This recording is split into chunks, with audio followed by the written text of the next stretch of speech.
পিঠের ছোঁয়া লাগছে খেজুর গাছে, যেটাতে জুমায় পিঠ লাগায় খুতবা দিতেন।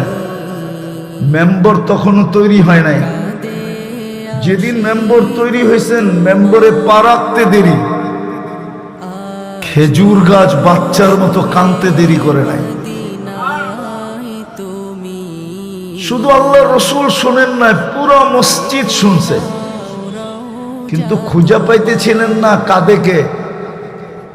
ভালোভাবে লক্ষ্য করার পরে দেখা গেছে খেজুর গাছ থেকে কান্না আসতেছে। আল্লাহ রসুল নাইমা যায় সান্ত্বনা দিছেন, সান্ত্বনা দিছেন, তোমাকে জান্নাতে নিয়ে যাব, তুমি খেজুর দিবে আমি খাবো, তোমাকে পায়ের নিচে রেখা দিতেছি, তোমার উপর দিয়া পা দিয়া মেম্বরে উঠবো। তারপরে শান্ত হয়েছে।